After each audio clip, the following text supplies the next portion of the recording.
আমাদের মাননীয় মেয়র সাহেব যিনি রয়েছেন, উনি আপনারা জানেন ৭ রামনগর বিধানসভা কেন্দ্র থেকে নির্বাচনে জয়ী হয়েছেন রেকর্ড ভোটে, এবং উনি কাজ চালিয়ে যাচ্ছেন মেয়রের। উনি শপথ নিয়েছেন গত ১৭ তারিখ পবিত্র বিধানসভা। এটাকে নিয়েও কটাক্ষ করেছেন বিরোধী দলনেতা এবং পরিষ্কার ভাষায় বলেছেন এটা নাকি অগণতান্ত্রিক, সংবিধান বিরোধী এবং সেটা কোনো অবস্থাতেই মানা যায় না। কিভাবে নিশ্চয়ই মাননীয় বিরোধী দলনেতা জানবেন, কিন্তু আবারও বলবো যে বিভ্রান্ত করার মানুষকে, যে fault finders will find fault even in paradise, স্বর্গে গিয়েও যারা ভুল ধরে অভ্যস্ত নেতিবাচক মানুষ স্বর্গে গেলেও নেতিবাচকই থাকবে। মিউনিসিপ্যাল অ্যাক্টে কোথাও লেখা নেই, যদি থাকে উনি দেখিয়ে দিন। আগরতলা মিউনিসিপ্যাল অ্যাক্টে কোথাও কোনো লেখা নেই যে এক ব্যক্তি 2 পদে থাকতে পারবে না, এবং যেটা হয়েছে আইন মেনেই হয়েছে। কেসের হুমকি দিয়েছেন। গণতান্ত্রিক দেশে আপনার অধিকার রয়েছে কোর্টের দ্বারস্থ হওয়া, ইউ আর এট লিবার্টি। আপনি যেতে পারেন, যে কোনো সুপ্রিম কোর্ট অবধি যেতে পারেন, ইন্টারন্যাশনাল কোর্টেও যেতে পারেন, কোনো আপত্তি নেই। কিন্তু রাজ্য সরকার যেটা করেছে আইন মেনেই করেছে। দীপক মজুমদার মেয়র হিসেবে থাকবেন কি থাকবেন না সেটা পরবর্তী বিষয়, কিন্তু এখতিয়ার যেটা বলেছে যে তাকে কি করে শপথ বাক্য পাঠ করানো হবে, বা the same person simultaneously cannot continue in 2 posts, যেটা বলেছেন উনি বলে দেখা, আমাদেরকে দেখিয়ে দিক মিউনিসিপ্যাল অ্যাক্টে কোথায় আছে যে এই ব্যক্তি দু জায়গায় থাকতে পারবেন না।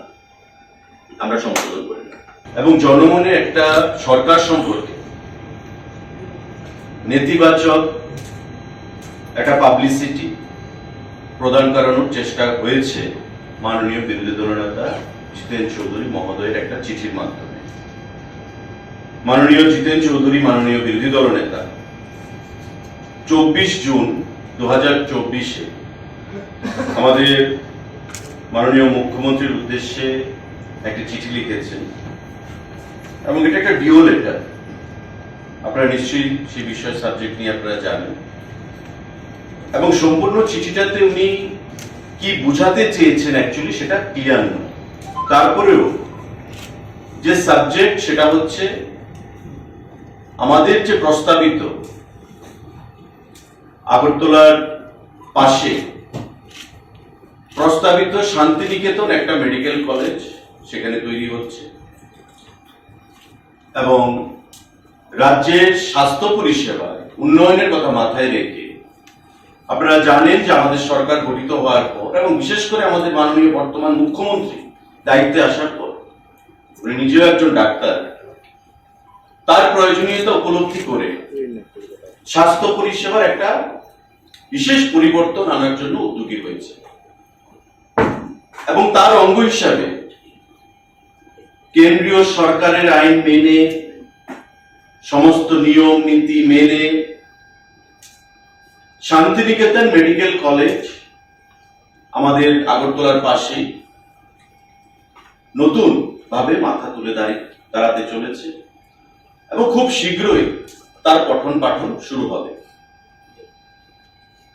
ন্যাশনাল মেডিকেল কাউন্সিল, যেটা আগে এমসিএল ছিল, মেডিকেল কাউন্সিল অফ ইন্ডিয়া, পরবর্তী সময়ে ন্যাশনাল মেডিকেল কাউন্সিল এনএমসি, আপনারা জানেন মেডিকেল কলেজ করতে গেলে তাদের থেকে পারমিশন এটা নিতেই হবে, ম্যান্ডেটরি। রাজ্য সরকার ইচ্ছা করলেও কোনো মেডিকেল কলেজকে স্থাপন করার অনুমতি দিলেও যদি ন্যাশনাল মেডিকেল কাউন্সিল তার অনুমতি না দেয়, তবে সেই মেডিকেল কলেজ তার যাত্রা শুরু করতে পারবে না। এটা আমরা সবাই জানি, এবং সেই কথা মাথায় রেখে সমস্ত আইন মোতাবেক নিয়ম নীতি মেনে এই শান্তিনিকেতন মেডিকেল কলেজ এখানে তার যাত্রা শুরু করার জন্য আন্তরিকভাবে প্রয়াস চালিয়েছে, এবং রাজ্য সরকারের কাছে সেটা অ্যাপ্লাই করেছে। রাজ্য সরকার নিয়ম মেনে এখন পর্যন্ত সমস্ত কাজ করে আসছে, যাতে আমরা চাই যে এই প্রস্তাবিত মেডিকেল কলেজ যেন আগামী দিন ত্রিপুরা রাজ্যে মাথা তুলে দাঁড়ায়, এবং এই রাজ্যে স্বাস্থ্য পরিষেবার উন্নয়নের ক্ষেত্রে, পরিকাঠামোগত উন্নয়নের ক্ষেত্রে একটা বিরাট ভূমিকা যেন নিতে পারে, কর্মসংস্থানের ক্ষেত্রে একটা বিরাট ভূমিকা যেন নিতে পারে।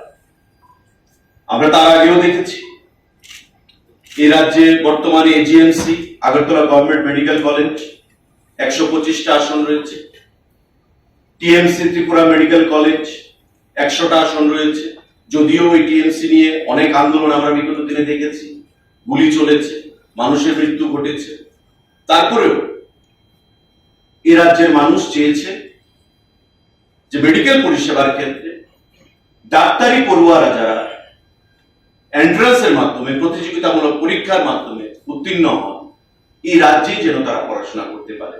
এবং রাজ্যবাসী এই এজিএমসি এবং আমাদের টিএমসি তে বর্তমানে 225টা যে আসন, সেখানে পড়াশোনার কাজ চলছে।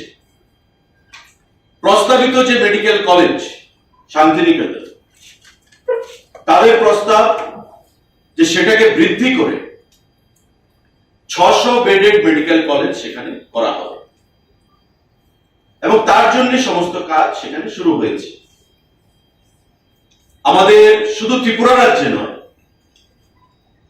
ত্রিপুরার বাইরে এমন অনেক মেডিকেল কলেজ রয়েছে যারা শুরুয়াতের দিকে, এবং সেটা কেন্দ্রীয় সরকারের গাইডলাইন মেনে, গাইডলাইন মোতাবেক যে রাজ্যে মেডিকেল কলেজ স্থাপিত হবে সেই রাজ্যে পাশাপাশি কোনো হাসপাতালকে প্রাথমিকভাবে তার পঠন পাঠন পরিচালনা করার জন্য তাদের সাথে টাই আপ করেন এবং তার প্রাথমিকভাবে শুরুয়াতের দিকে পড়াশোনার কাজ সেখানে শুরুয়াত করেন। আমরা বলতে পারি আমাদের Kasturba medical college Bangalore presently is using part of Kilpok Government Hospital for teaching purpose. Mangalore, কর্ণাটকে Kasturba medical college Kilpauk government medical কলেজের ইনফ্রাস্ট্রাকচার বা পরিকাঠামোকে ব্যবহার করছেন তাদের পঠন পাঠনের জন্য। আমাদের Sindhudurg Shikshan Prasarak SSP Mandal medical college Maharashtra is using part of Sindhudur Government Hospital for teaching purposes. JJ Medical College Devangiri is using Chigatiri General Hospital for teaching purposes. Dr. D.Y. Patil Medical College, আমরা সবাই জানি D.Y. Patil আমাদের রাজ্যের রাজ্যপাল ছিলেন। আমাদের রাজ্য থেকে অনেক স্টুডেন্ট D.Y. Patil থেকে পড়াশোনা করে বেরিয়েছে এবং ভালো ডাক্তার হিসেবে নিজেকে আত্মপ্রকাশ করেছে। এই D.Y. Patil মেডিকেল কলেজ পিম্পরিতে, মহারাষ্ট্রের পুনেতে মাও করেছে memorandum of understanding with Yashwantrao Chavan memorial hospital of Pimpri municipal corporation for use of teaching hospital. আমাদের শান্তিনিকেতন মেডিকেল কলেজ, যেটা এখানে নতুন করে মাথা তুলে দাঁড়াতে চলেছে, সেখানে বোলপুর থেকে তারা এসছে, অলরেডি একটা কলেজ তাদের রয়েছে। ওই কলেজ সেখানে মেমোরেন্ডাম অফ আন্ডারস্ট্যান্ডিং সেখানে মাও সাইন করেছে, কার সাথে? With Bolpur sub divisional hospital for use as teaching hospital. এটা নতুন নয় যে এই শান্তিনিকেতন হাসপাতাল ত্রিপুরা রাজ্যে এসে আইজিএম হাসপাতালকে ব্যবহার করবে, এটা বোলপুরেও হচ্ছে। এই হাসপাতাল বোলপুর থেকে তারা বোলপুর সাব ডিভিশনাল হসপিটালকে, গভর্নমেন্ট হসপিটালকে তারা ব্যবহার করছে প্রাথমিকভাবে। এবং সব থেকে গুরুত্বপূর্ণ যেটা আমি বলবো, মাননীয় জিতেন বাবু যে চিঠি লিখেছেন, তাদের সরকার যে রাজ্যে চলছে কেরালাতে, কেরালা সরকার to promote private medical colleges in Kerala, the state government has allowed the students of private medical colleges to witness autopsy examination in government medical colleges. কেরালাতে প্রাইভেট মেডিকেল কলেজকে এনকারেজ করার জন্য, ইন্সপায়ার করার জন্য, প্রাইভেট মেডিকেল কলেজের যারা ছাত্ররা রয়েছেন, পড়ুয়ারা, গভর্নমেন্ট মেডিকেল কলেজে এসে তাদের অটোপসি এক্সামিনেশন করানো হচ্ছে গভর্নমেন্ট মেডিকেল কলেজগুলোতে কেরালা। কিন্তু আজকে আমাদের মাননীয় বিরোধী দল নেতা জিতেন বাবু লিখলেন মানুষকে বিভ্রান্ত করার জন্য এবং কিছু সংবাদপত্র সেটা এসছে যে ভাবখানা এমন চিঠির যে ভাষাগুলো যে আমরা আইজিএম হাসপাতালকে দিয়ে দিচ্ছি ওই শান্তিনিকেতনের কাছে, ভাবখানা এমন যে আইজিএম হাসপাতালের যে প্রেজেন্টলি যে সার্ভিসগুলো প্রদান করা হচ্ছে ওপিডিতে, সেই সার্ভিসগুলো বন্ধ হয়ে যাবে, কনজেস্টেড হয়ে যাবে। উনি লিখেছেন যে কনজেস্টেড হয়ে যাবে, বর্তমান পরিষেবা ব্যাহত হবে, ব্যাঘাত ঘটবে, যা সত্য থেকে অনেকটা দূরে, ফার অ্যাওয়ে ফ্রম ট্রুথ। সত্যের তার সঙ্গে বাস্তবের কোনো মিল নেই।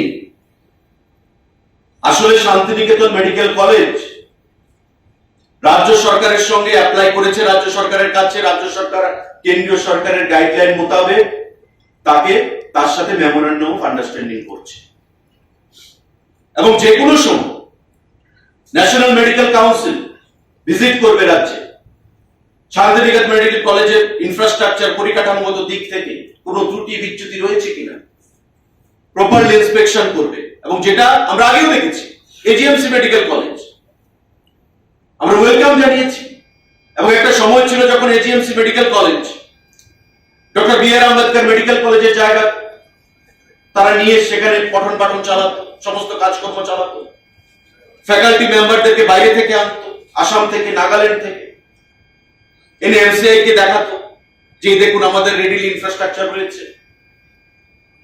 ইনিশিয়ালি যখন কোনো কলেজ স্টার্ট হয়, রাতারাতি এই কলেজটা মাথা উঁচু করে দাঁড়ায় না। যেখানে গভর্নমেন্ট অফ ইন্ডিয়া এনকারেজ করছে যে যে হসপিটাল সরকারিভাবে হলে চলবে না, আমাদের as per the specification of World Health Organization WHO যে স্পেসিফিকেশন, সেটা কি যে জনসংখ্যার অনুপাতে ডাক্তার কত থাকবে, একটা ডাক্তার থাকবে 1000 জনসংখ্যা, 1000 লোকের এগেইনস্টে, একজন ডাক্তার 1:1000 জনসংখ্যা পপুলেশন। আমাদের রাজ্যে একজন ডাক্তার রয়েছে 3448 জন মানুষের এগেইনস্টে, যেখানে একটা ডাক্তার 1000 মানুষকে সার্ভিস দেবে as per specification of World Health Organization WHO, সেখানে আমাদের রাজ্যে একজন ডাক্তার রয়েছে 3448 জন মানুষকে সুবিধা দেওয়ার। তাই ডাক্তারের সংখ্যা বাড়াতে হবে। আপনারা তো আগে বিগত দিনে পারেননি ডাক্তারের সংখ্যা বাড়াতে। বর্তমানে 1189 জন ডক্টর রয়েছেন ত্রিপুরা রাজ্যে।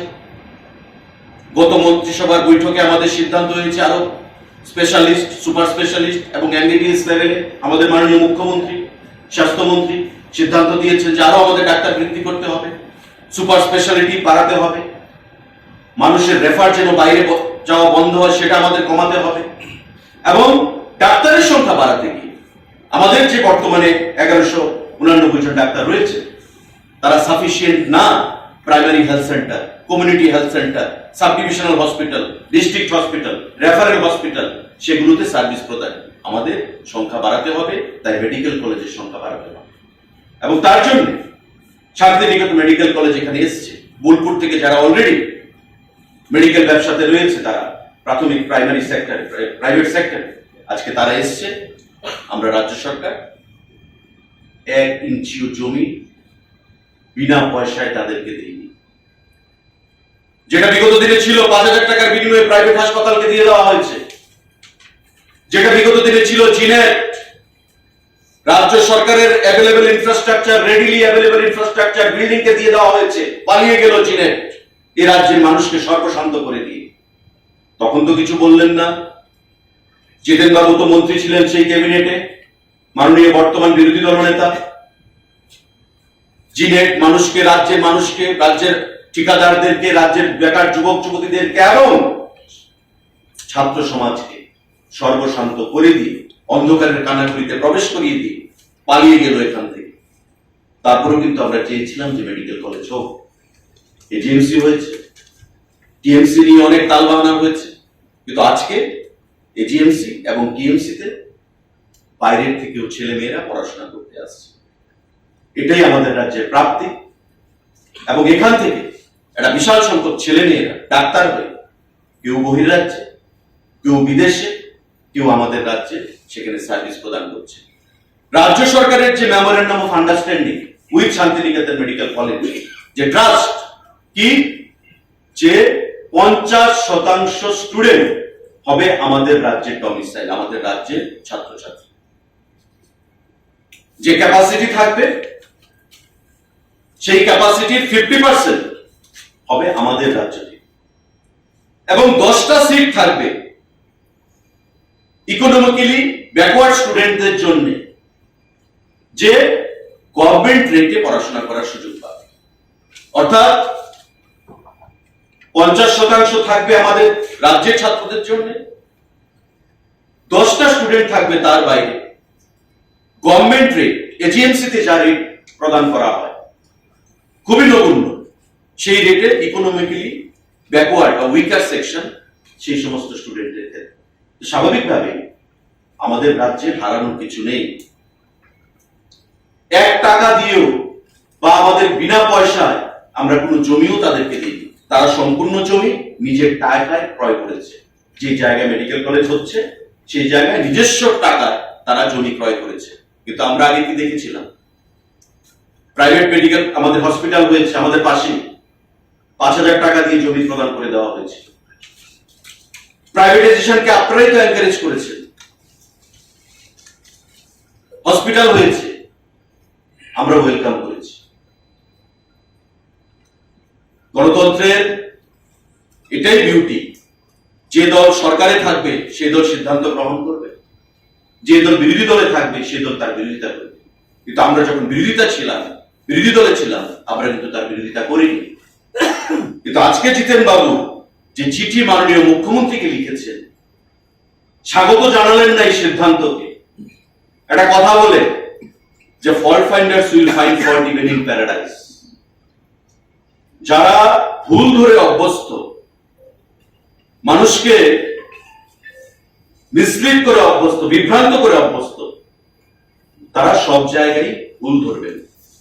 মেডিকেল কলেজ হচ্ছে তাকে স্বাগত জানালেন না, বলছে জেলায় জেলায় কেন করছেন না, মহকুমাতে করুন, জেলাতে করুন গভর্নমেন্ট মেডিকেল কলেজ, আপনারা কেন পারলেন না 25 বছর? চাই আগামী দিনে হবে। বিভিন্ন অর্গানাইজেশনের সঙ্গে কথা চলছে আমাদের সরকারের মাননীয় মুখ্যমন্ত্রী স্বাস্থ্য দপ্তরে, আগামী দিনে আরো হবে। তারই শুরুয়াত আমরা করছি শান্তিনিকেতন মেডিকেল কলেজ আগরতলার পাশে। রাজ্যের ছেলে মেয়েদের বাইরে যেতে হবে না, 50% এখান থেকে থাকবে। 10টা গরিব ছেলে মেয়ে গভর্নমেন্ট রেটে পড়াশোনা করবে, গরিব ছেলে মেয়ে ডাক্তার হবে। যে 1189 জন ডক্টর রয়েছে, প্রতি বছর আরো সংখ্যাটা যোগ হবে, এবং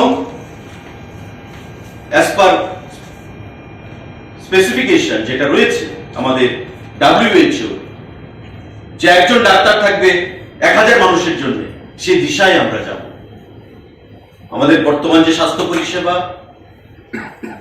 super speciality, speciality, GDMO, general duty medical officer, সেই ক্ষেত্রে এটা বিপুল পরিবর্তন আমরা আনতে চলেছি স্বাস্থ্য পরিষেবার দিক থেকে। এবং মাননীয় মুখ্যমন্ত্রী নিজে একজন ডক্টর হিসাবে আন্তরিকভাবে তার প্রয়াস চালিয়ে যাচ্ছেন।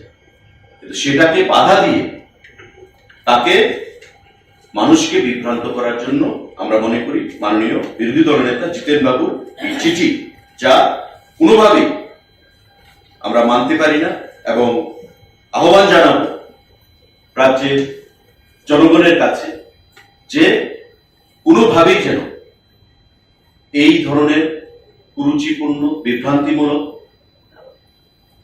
যে বক্তব্য বা বিভ্রান্তিমূলক যে তাদের যে চিন্তা ভাবনা, তার থেকে দূরে সরে এসে সরকারের যে গঠনমূলক কাজগুলো তাকে সমর্থন করার জন্য, এবং আগামী দিন আমাদের যে প্রয়াস, সে প্রয়াসকে সাক্ষী রেখে আমাদেরকে সহযোগিতা করার জন্য। আজকে আমি জাস্ট সাংবাদিক বন্ধুদের মাধ্যমে রাজ্যের জনগণের কাছে আমরা যে জানাতে চাইছি, যে বর্তমান যে আইজিএম আমাদের রয়েছে, যার কথা উনি ওনার চিঠিতে মেনশন করেছেন, যে ওপিডি পরিষেবা ব্যাহত হবে। ওপিডি পরিষেবা ব্যাহত হওয়ার কোনো কারণ সেখানে নেই, কারণ পড়াশোনা হবে সেই নতুন মেডিকেল কলেজে যেখানে বিল্ডিং তৈরি হচ্ছে। আইজিএম ব্যবহার করা হবে শুধু প্র্যাকটিক্যালের জন্য, অ্যাজ এন্ড হোয়েন রিকোয়ার্ড। যখন তার প্রয়োজনীয়তা হবে আইজিএম হাসপাতালকে ব্যবহার করা হবে।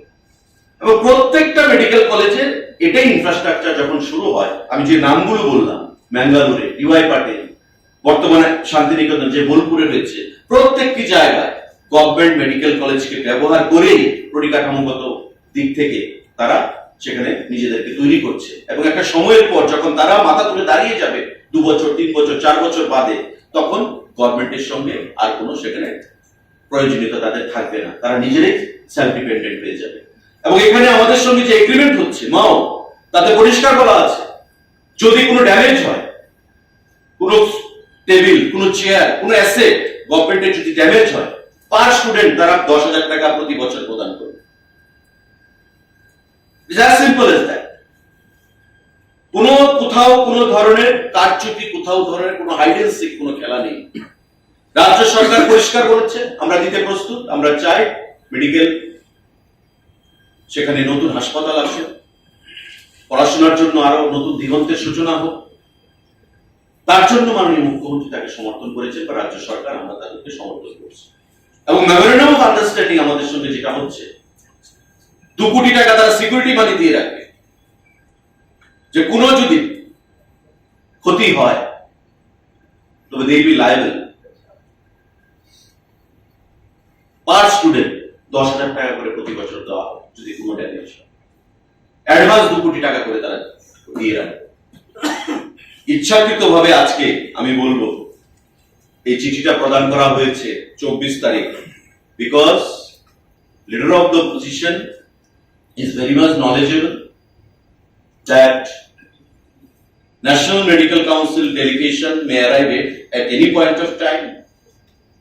Therefore, this type of news may confuse them. তারা যেন ইনডিসিশনে ভোগে,